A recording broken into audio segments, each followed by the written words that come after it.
Here's tips on how to be magnetic when you're in contact with your ex after a breakup and you can tell they're talking to other people and you want to be the most charismatic. So we've all seen that show, Whose Line Is It Anyway?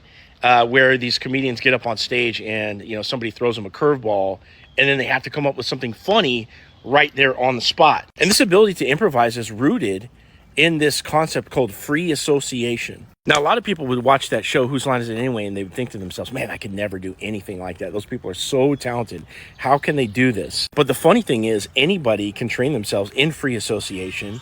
And actually, this is something that I work with my dating students on, in order to be compelling to that opposite sex. So when we're talking about your relationship or your marriage that's falling apart, and you can tell that it's gotten strained to the point where they're talking to other people, and you want to be the one that outshines everybody else, now all of a sudden, something like free association could be your best friend, whereas otherwise you might have, boring conversation. Because one thing you can't do is sit there and appeal to emotion with your ex, right? If you beg or you write them letters or you try to have some serious talk to fix things, all that stuff just makes it worse, right? And it's probably why they're talking to other people to begin with, because you've already tried all that. And so now you have to try something new. So free association is this ability of, taking one concept and stringing it to another and then saying the thing that you think of based upon that earlier concept, right? So if we're out here and, I see a Chevy back there, the first thing that comes to mind is, Ford.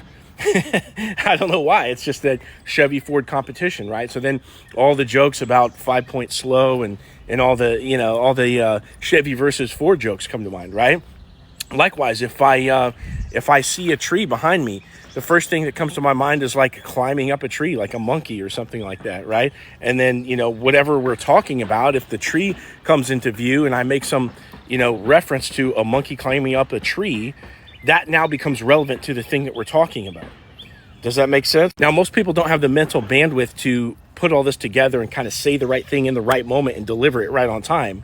And to be honest, nobody delivers perfectly right in the beginning when they're working on something like free association, okay? The key is when you think of something and it becomes relevant to the conversation, you just say it and allow it to suck in the beginning, because you have to work on your delivery over time. But one of the places that's most forgiving with free association and delivery of humor is text messages, because you have all the time in the world to read back through the earlier parts of the conversation and think of the next funny thing that you're going to say. And this is a great way to be more engaging than the competition in relation to your ex. For more help, click on my profile and click this link down here that says Stan Store and get connected with me.